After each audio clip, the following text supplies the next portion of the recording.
First Unitarian Church of Honolulu, and I am your worship associate for this morning. We are a Unitarian University community inspired by our principles, and we are boldly growing compassion, justice, and joy. We are very, very busy, and there is no excuse for you to stay at home in the evenings or on the weekends. And in order to find out what you need to be doing, we have our weekly bulletin and the e-blast. Please go onto our website every Friday.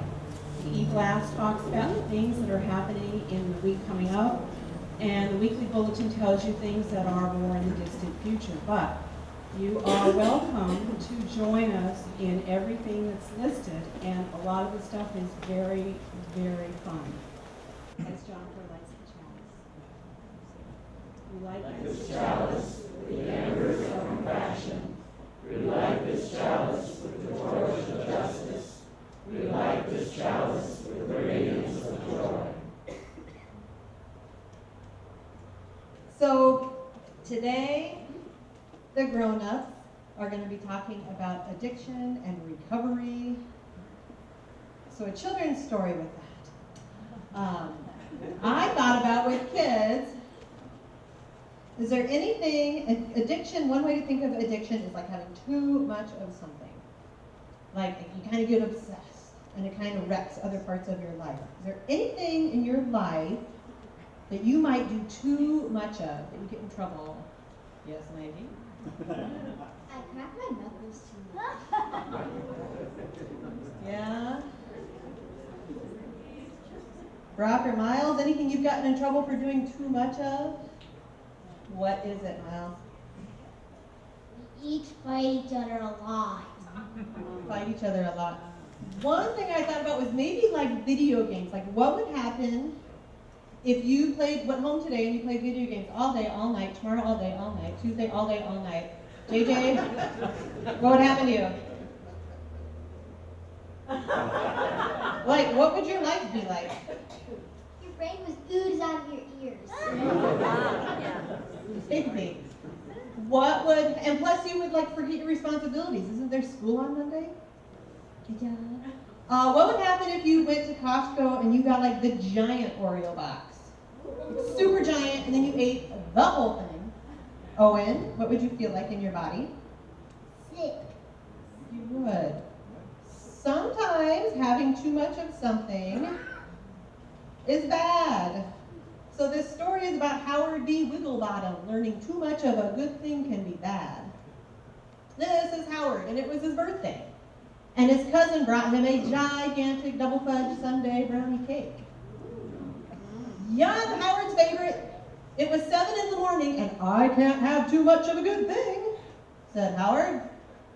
It is my birthday after all, and I deserve this special treat. But after a while, he didn't feel so good, did he? Oh my, said Howard.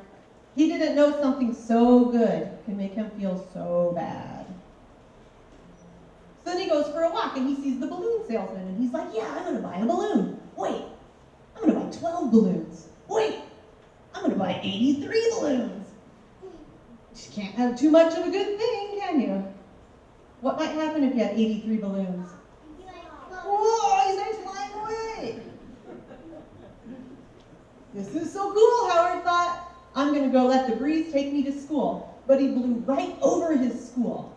And he kept going and going. And pretty soon the geese came and they started popping his balloons. Oh, maybe this was too much, he thought. And then a storm sets in. Is he feeling like so many balloons is a good thing now? No, he's looking scared. But then, Howard's mother, he looks down and sees his mom and a fire truck ladder. Let go and land on the trampoline. Just do it. Howard closes his eyes and counts to 3. And kersplat, he lands on the trampoline and bounces off right into the arms of his mother, which is a very good thing. So, at his birthday that night, he learned his lesson and he said, too much of a good thing can be a bad thing. I think I will maybe eat one piece of cake and watch like 1 hour of TV and video games. And that's going to be plenty for me. Good thinking, Howard, says his mother.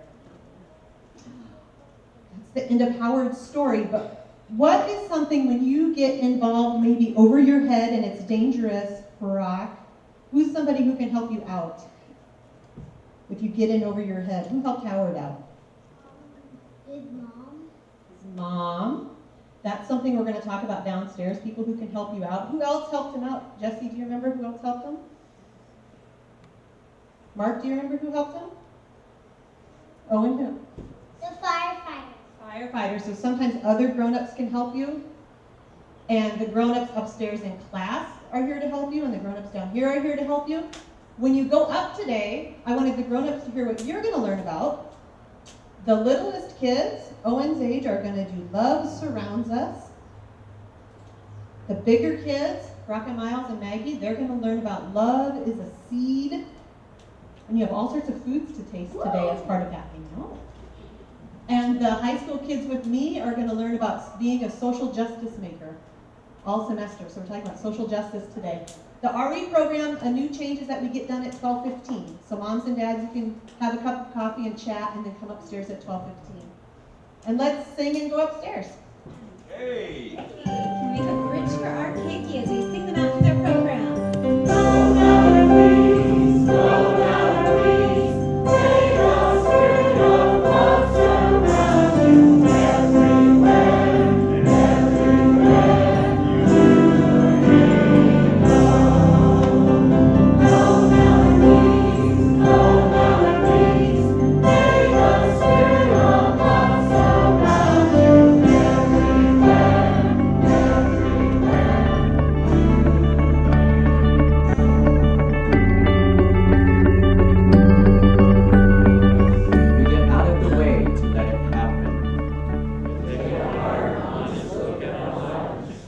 Tell someone the truth.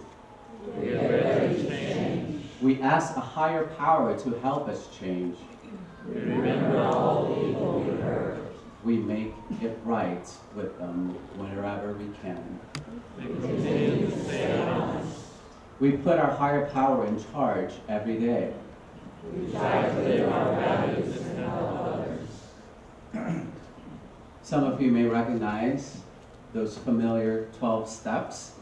And these are actually adaptations from what the Unitarian Universalist Society of Santa Barbara had put together as a UU version of the 12-step process and program.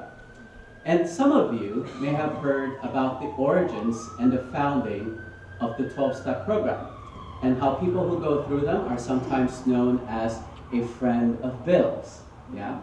So back in 1935 in Akron, Ohio, there was a man by the name of Bill, what's his last name? Wilson, thank you. I remember that for the first service, but somehow or another, senior moment, I forgot about it, second service. Bill Wilson.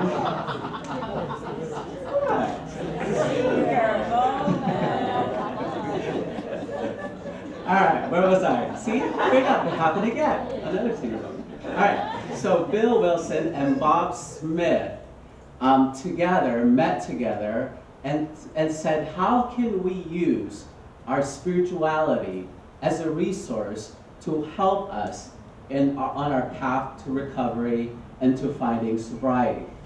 And so they came up with a 12-step process to help them along the way. And this movement has grown. It has grown and expanded just beyond alcoholism and Alcoholics Anonymous to encompass NAs, for example, Narcotics Anonymous, right? So for those who are struggling with cigarette and smoking or other form of drugs, right? That's a way for them to go through the 12-step process according to that program. And there's SAA, Sex Addicts Anonymous, right? And there's CA, California. Yeah, isn't that the abbreviation? Or Church Anonymous, and these are for recovering Catholics.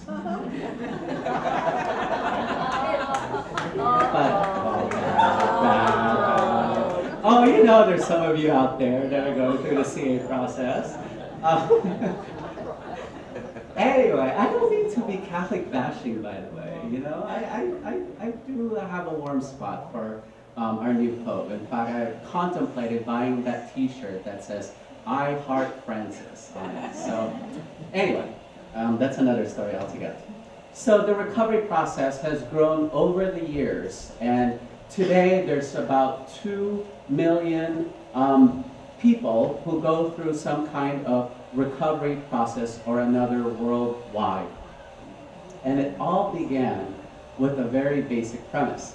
And yet, Alcoholics Anonymous and the AA program has also met some controversy ever since its founding in 1935.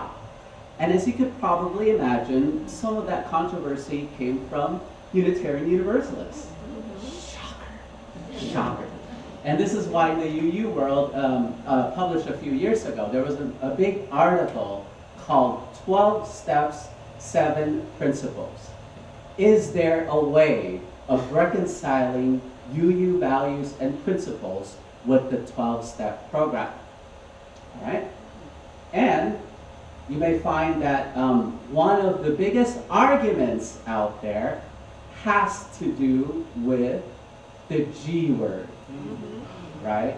Or even the HP word, not Hewlett-Packard, higher power, right? And how do we define that? And do we really need to rely on a source or a force or a spirit outside of ourselves? Or can we, on our own, engage in the recovery process? And so a group of people, some of them probably you use, decided to form a separate group. It wasn't just called AA, but since they were atheists and agnostic, it became the AAAA, or the Quad A, as they were known back then. Yeah, and excuse me. So what I love about this article is that they actually have a few quotes. So it was more of a research and a study from people who have gone through the program themselves. And so there was this one woman named Merle who actually attended Quad A in Chicago. And she said, "I came here because I wanted to find sobriety. I didn't come here to do any Christian bashing and say that, you know, and poke fun of the other AA because we're quadruple A, right? I didn't come here for that kind of debate or dialogue. I came here to be transformed." And so I thought to myself, wow, that sounds so much like all the other arguments that we've been having as a denomination about use of the G word or not, and all these other things. And so it made me think, how can we apply the principles of 12 Step to Unitarian Universalism? After all, because as many of you may point out, and rightfully so, you may be looking at me saying, "Jonipher, what do you know about the recovery process? What do you know about addiction? You've never been through the 12 steps yourself." And that's right, you know, and I admit to that. Again, I admitted to you last week that practice-wise and lifestyle-wise, I could be a Mormon. Not theologically, yeah? But I don't even drink a cup of coffee or tea in the morning. Water wakes me up and gets me up and running. So I'm not addicted to caffeine. This isn't, by the way, patting myself on the back saying I'm much holier than you and I'm better than you. But it's just to say that, you know, I just never got into it. I never got into drinking because my dad gave me a Budweiser when I was 14 and I tasted it and I said, well, I'd rather be having a Jungle Juice. And so it never appealed to me, and I never really got into doing any of the other drugs either. And so, like Bill Clinton, I never inhaled.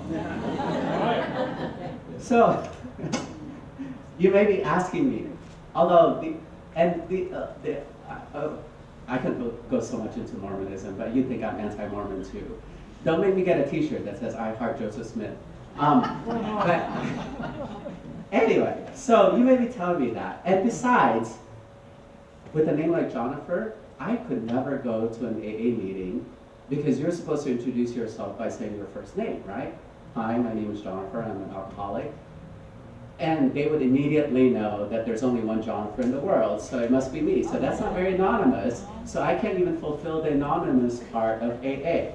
So anyway, enough about me. Let's talk about you.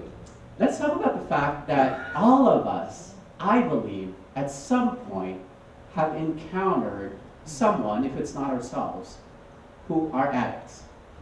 Whether we want to admit it or not, and whether we think it's celebrities, celebrities, usually that's the story these days, right? Of some celebrity or another ODing on some drug or whatever, right? Or another. And so we certainly see that, but it hits closer to home when I had to go to a celebration of life service yesterday for my friend, the Reverend Sky St. John, who for most of his adult life struggled with alcoholism. And it made me think, people are snatched from us at an all too young of an age because they have been gripped by this disease and by this strong force called addiction. So the big question then became for me, since I'm not a behavioral scientist or I'm not a psychologist, I don't have expertise in this department. I do know, however, and I do want to explore what it would mean for the First Unitarian Church of Honolulu to welcome addicts into our midst, to walk through this process and even the 12 steps with them and say that we are a faith community and we are a beloved community who will support you on your journey ahead, no matter how difficult it may be. All right, so this is the reason why I would like to talk about it today. So before I get into that, I just wanted to point out of how radical of a shift in consciousness that would be for us as Unitarian Universalists. And there are going to be a lot of challenges ahead. So let me read you two quotes from people who again participated in this study. One came from Rebecca H., who said, "One of the issues I run into with Unitarian Universalists in AA is a kind of snobbery. AA is truly grassroots, that is working class movement, especially when you get outside of a major metropolitan area, especially when you get outside of a major metropolitan area. In a way, it's the Brahmin Unitarians resisting the populist Universalists all over again." Breaks my heart every time I read that statement. And the other came from Anonymous, who says that one thing that AA does provide that the UU community often does not is unconditional acceptance. In the UU Church, there is no thoroughly articulated obligation to listen to others. In fact, rationalism and the importance of argumentation can sometimes overwhelm a congregation. Yeah, we never experienced that in any of the UU churches before, have we? And I think, this person says, one can find the importance of uncritical listening in the UU principles, but it does not come to the forefront the way it does in AA. And certainly one of the ways that we practice this is through covenant groups, where it almost seems like we read people the Miranda Act. You have the right to remain silent. I don't care what Martina said earlier about how if you can't find the answer that you want, just look to another person, they'll give you their opinion too. But I feel like we ought to listen with an open heart in order for us to truly practice what inclusion looks like. Because remember last week when I said that I had neon sign envy and I wanted to steal the detox neon sign from that bar in Honolulu, in downtown? Remember that? Yeah, so what if we were to have it, but it's invisible, and it were to lie just beneath the rainbow-colored tile? What kind of statement would that make to the community? That welcoming congregation doesn't just mean LGBT people are welcome here, or that people with different abilities are welcome here, but those in the recovery process, no matter what we may deem about their outward appearance, and no matter what class assumptions we may have, that they are welcome here. Did I hear an amen? Just from one person, all right. What if, so let me say it again until all of you say amen. What if that were truly the case? How do you think it would revolutionize the way we do church? if we were truly to practice inclusion instead of just talking about it. Amen? Amen. All right, much better. And what if we were to become the place that would help people not just tackle the surface issues, but go down to the root of why they became addicts to begin with? What do I mean by this? Well, ever notice that when you drive by a church or a place where AA meets, that most of the time, during the breaks, they would be outside smoking. Yeah, that's right. They would be smoking, yeah? And so it's like, they just went from one addiction to another. They gave up alcohol for a cigarette, and what's next after that? Who knows, yeah? And it made me think that in the religious and the spiritual world, a similar thing seems to be the case. I went to my friend's church, for example, he was the pastor of a church down in Skid Row in downtown LA, and caters to a mostly houseless population, and a lot of them are dealing with addiction issues. And they would come to church on Sundays, and lo and behold, all the music had to do with, I am so dependent on you, Jesus, and I'm not going to sing it for you, but it's that whole thing of, I kid you not too, they have an actual song called Addicted to Jesus. So again, one gives up one addiction and one dependency for another. And yet, for me, the root has to come from giving up that craving and that attachment altogether. It has to do with being able to go down and deep down to find out why people are depressed, why people are feeling disconnected, why people think that their lives are not worth living. And I thought to myself, if I had an opportunity, for example, to be there for, an example of this is when I was serving a predominantly LGBT congregation and the LGBT community.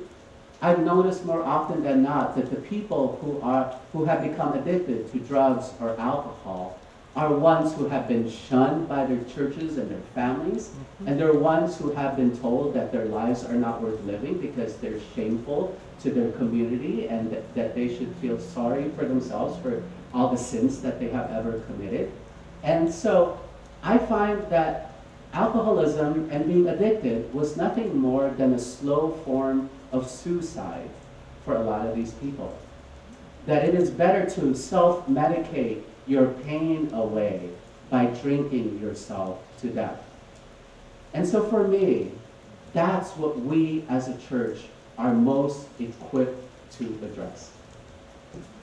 And so if we were able to go through that with people, it would actually be in line with what the intention of the 12-step program was about. Because when Bill and Bob first founded it, their idea really was that AA is nothing more than a safe place where people could, one, share experiences, and two, go off into the world with just a little bit more strength and just a little bit more hope. Isn't that in alignment with our mission of boldly growing compassion, justice, and joy? We get beat up enough by our world. When we come here on Sundays, aren't you looking for just a little bit more strength and just a little bit more hope to take out into the world? That, my friends, is what transformation is all about. And that's why they have 2 million members throughout the world.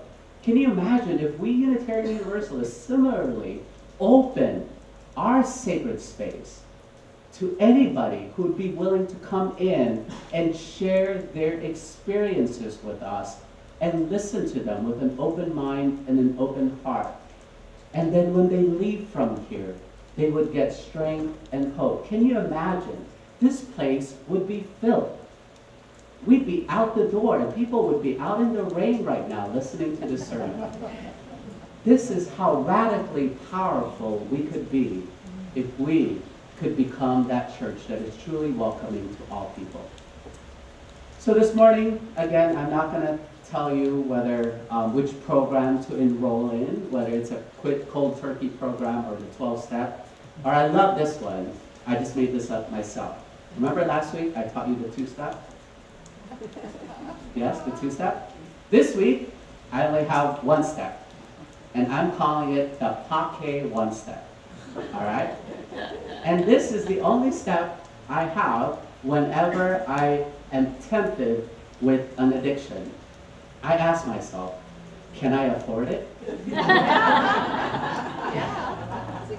And my answer is always no. No matter how discounted that addiction may be, alcohol or drugs, in the long run, it's still going to cost me a whole heck of a lot of money, and I can't afford it. So for me, it works anyway. Whatever works for you, right?